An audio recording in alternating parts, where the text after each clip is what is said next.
A few weeks ago, my BFF, best flower friend Amanda from She's a Mad Gardener, reached out to me asking me if I would like to collaborate with her under the topic contain this garden challenge. So it's about creating a video sharing my tips, tricks, ideas on how to create beautiful flower planters. And of course I say yes because I love her. I love collaborating with her, and also because this year I would like to create more beautiful planters, because if I keep growing cut flowers in my garden, I will keep cutting them, but flowers in the planter, no, I cannot cut that. So I kind of trick myself. However, creating planters can be so expensive, and I don't want to break my bank. And you know, these days, cost of living is ranunculus, and cost for luxury things like plants, like flowers, or hobbies are even more ranunculus. So I got, a little creative this year, and I would like to share that with you, how I create planters without breaking my bank, but also beautiful and beautiful and beautiful. I used to spend a lot of money buying potting mix for my summer planters, but not anymore after I have figured this out. This is the old potting mix from last year, so I'm gonna take it out. There's a lot of plant roots here from last year, so trying to get to the bottom.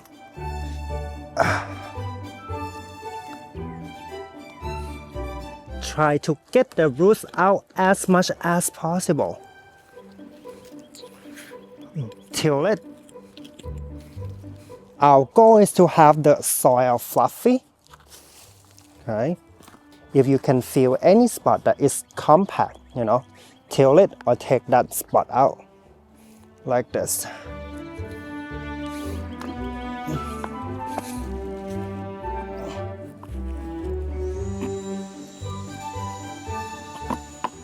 And now we have fluffy soil. And I have 7 more planters to do. Oh my goodness. Ah.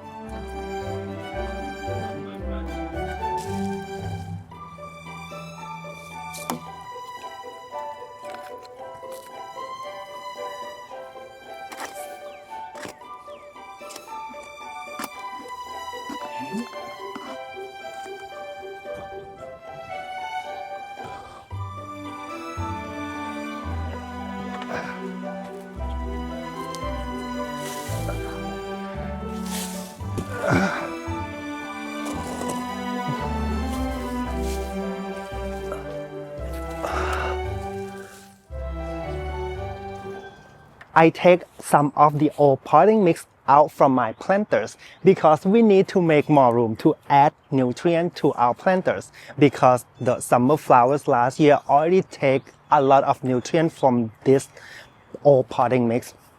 And then I just, dump this old potting mix in my raised bed, raised garden, or flower border, because they are good mulch and there are still some nutrient in this old mix. It's just not as rich as last year. And our summer flowers like petunia, all kinds of annual summer flowers, they really need a lot of nutrient. So I am going to backfill my planters with my secret ingredient, okay? And the first ingredient is my homemade compost. It's from clipping, cuttings from my garden, from the garden scrap, from my food leftover, from any kind of organic matters that is safe. Okay, I just dump in my compost pile in the back and let them degrade, and I use them when they are ready. It should take about 1 year or 2 years unless you keep flipping it, your compost is going to degrade faster, but I don't do that because I have a lot of compost. And the second ingredient is high quality compost. I use mushroom compost that I order from my local nursery, and I have been using them for 2 or 3 years or 4 years. So I totally trust them that these are safe and they are high quality because I used them before. If you don't have the access to mushroom compost, you can get manure. But again, make sure that it's safe and it's high quality. And the third ingredient is the old seedling mix, okay, that I use this sterile potting mix to grow my seedling. And maybe half of the time my seedling don't germinate. So I save this, potting, like new potting mix, aside. And whenever this time of the year come, I use it for my planters.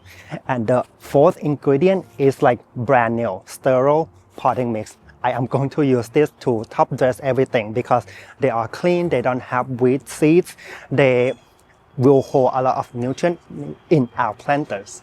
And the last two ingredients, actually I call them seasoning. This one, organic granulated flower fertilizer. This is my most favorite brand because it works best for me, okay? It will add more nutrient to the ingredient in my potting mix, in my compost, to make your flower bloom faster and more prolific. And this one can be a little controversial. This is synthetic slow release fertilizer, okay? It is not good for your soil, for your garden, for your flower border, but I have to add to my planter because again, summer flowers, they are so demanding. This is going to retain the nutrient. It will slowly release the nutrient to your planters over the summer. And I am backfill with my homemade compost first, just like that. Now mushroom compost, maybe 2 spoons. Now granulated organic fertilizer.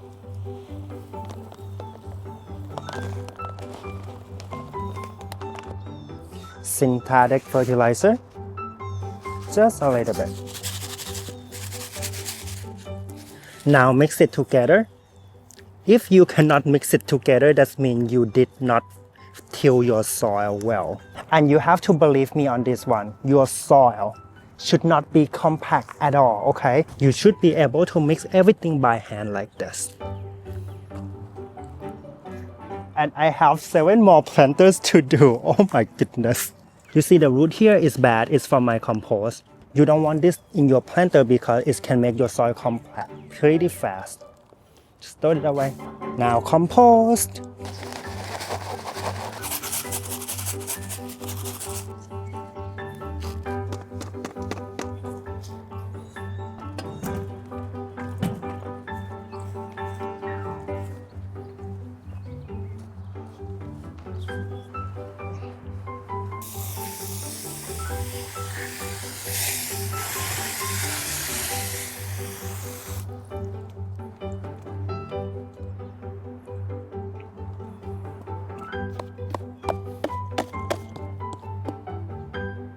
The reason why I soak my planter with water before planting anything is because water will help glue everything together, especially the fertilizer.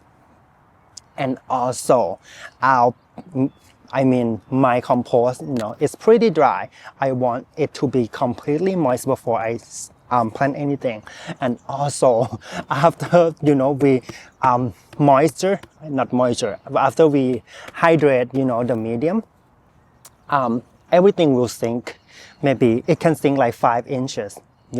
So I don't want to plant petunia here and petunia sink with the soil. I want the petunia to be on the planter, not in the planter. You can see the bubble coming up. That means, I did not till this planter well enough. So I'm gonna do it now. And guess what? I am going to do this to all of my planters because drainage is so important. I don't want my planter to have poor drainage. Okay. To be safe, I am going to do something else in the garden and I will come back to see if the water drain. If not, I don't know.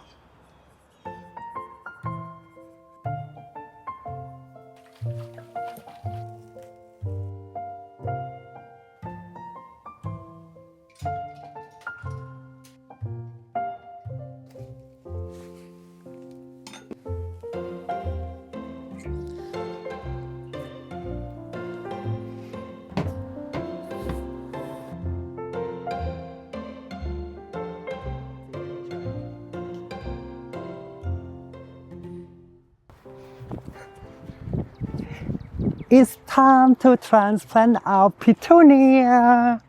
It didn't take 2 days for the water to drain, but it took me 2 days to get back to this project after being distracted like big time.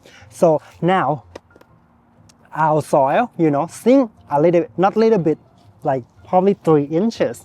And now I'm gonna I'm gonna just top dress it with a little bit of the organic high quality mushroom compost, like that, just a little bit.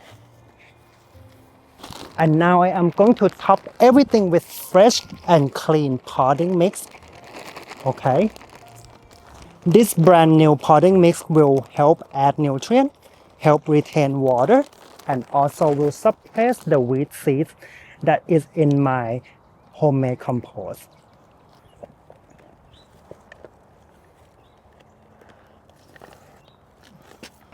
Zinnia has fibrous root and they don't mind to be separate. I mean, if you don't, harsh with them. Let's put it there. I'm gonna leave the middle open because I want to plant something like spiky later, maybe like basil or salvia.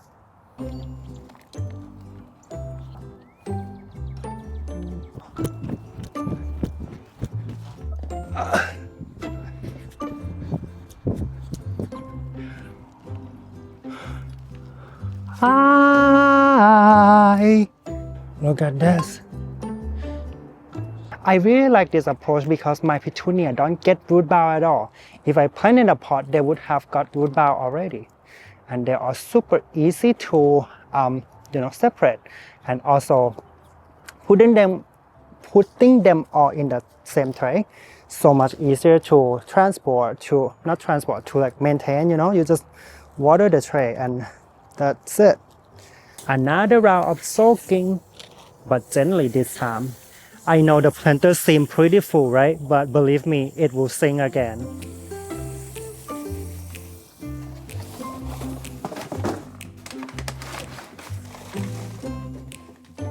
For these 2 planters, because I don't have soil in it, I use my garden soil mixed with my homemade compost.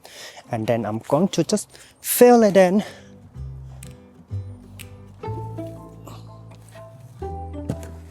I have no recipe to tell you the proportion between garden soil, mushroom compost, homemade compost, and potting mix and fertilizer.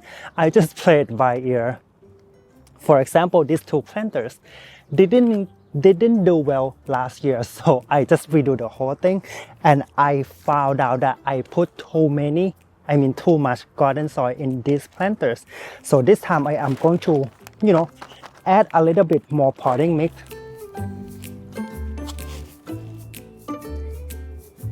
But here's what I keep in mind. If I want to save money, I am going to use more garden soil.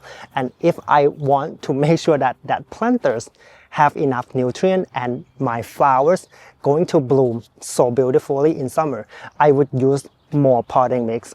And if you have to fill big planters, you can do like me, fill the bottom with garden soil a little bit, and then add up more compost, more nutrient, and then potting mix on the top. If you're not sure what to do, you can just use everything equally, okay? And then top everything with potting mix, because potting mix is like the best thing that you can give to your flowers and your planters. If you have a lot of money, and if you're not broke like me, I'm not broke, you can use potting mix for the whole planters. And one more thing, if you have small planters, maybe like this size, you want to make sure that you give your flowers enough nutrient. So you're probably going to use like the whole planter should be potting mix, or maybe reuse potting mix mixed with new potting mix, okay? So this way your flowers in small planters have enough nutrient.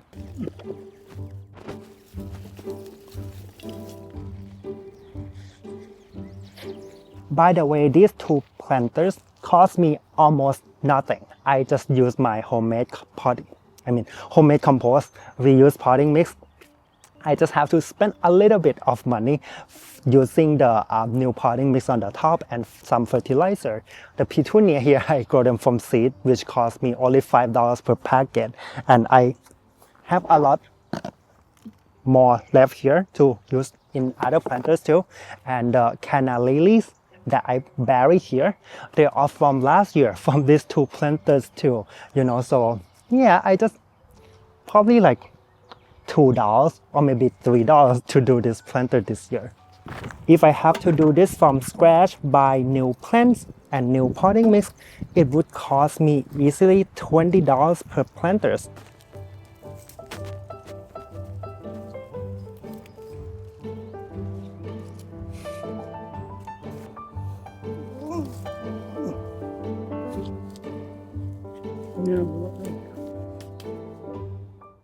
Besides canna lilies, there are other plants that you can grow from culms, from rhizome, from tubers, and it will save you a lot of money instead of buying live plants.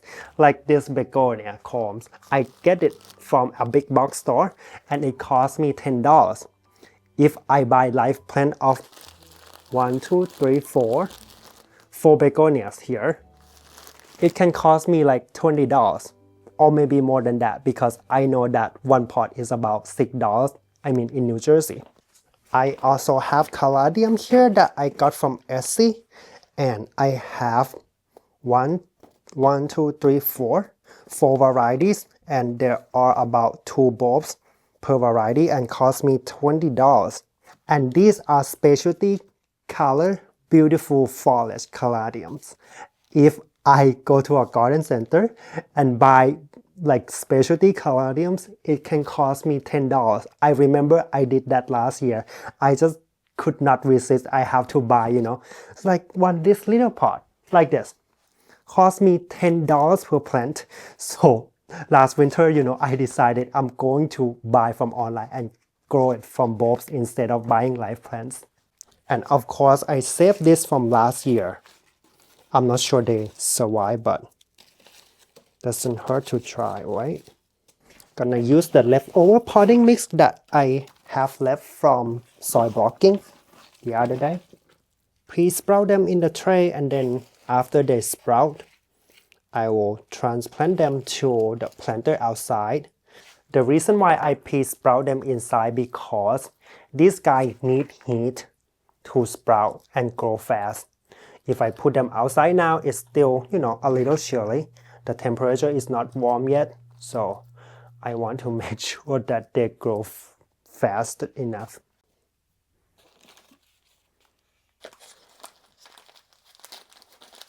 I'm supposed to get 2 bulbs, but this one is like twin, like double. This one also double too. So this can be like 4 plants.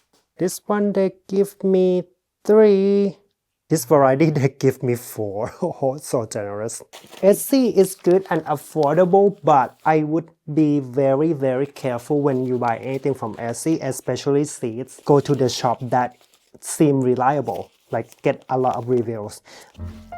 Gonna cover it. I'm gonna put them on heat mat because my basement is pretty cold. They need warmer soil to sprout.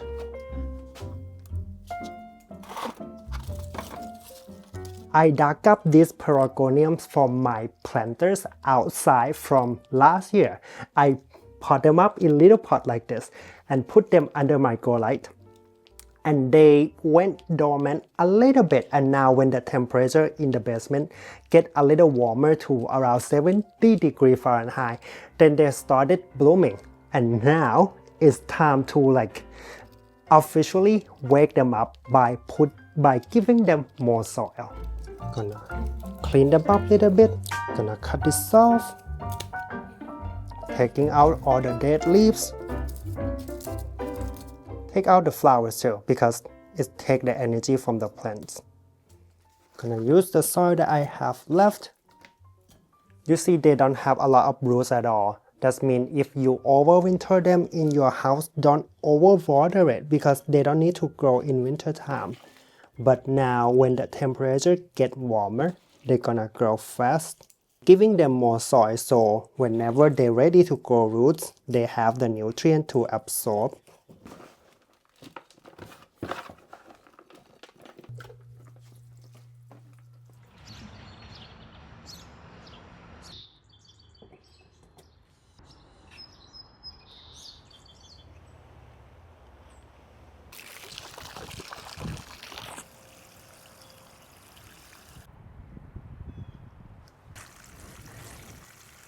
When watering petunia, you want to give them a lot of water. You don't have to water them every day, okay? Especially when it's not hot yet, but you just have to give them a lot of water and then let them drink a lot of water and then take a break from water and then water it again. For example, this planter, I will give them the whole gallon and more than gallon, whole watering can.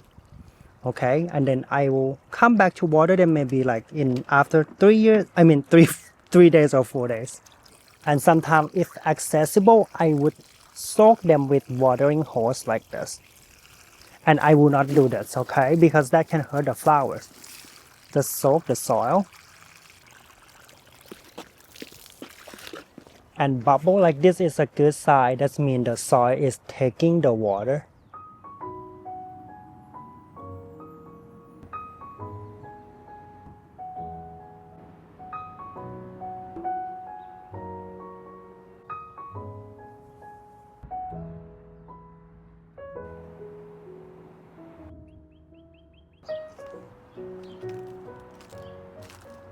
Petunia have a very special place in my heart because it is the first flowers that I grew when I started gardening. Because of these flowers, I learned so much how to take care of plants, inspired me to learn about other flowers. And look at me today, look at my garden today. It's just unbelievable. All start from these flowers. I love it so much. I even named the deer next door after these flowers. Actually, there's two of them. One is PO, stand for peony, my most favorite perennial flowers, and the other one is P2, stand for petunia. Anyway, so I created about 12 planters so far. That saved me about $200. So I hope this video inspire you and also helpful for you guys who are broke like me. I'm just kidding. For you guys who don't want to spend a lot of money on creating planters to garden. And remember, this is a collaboration video.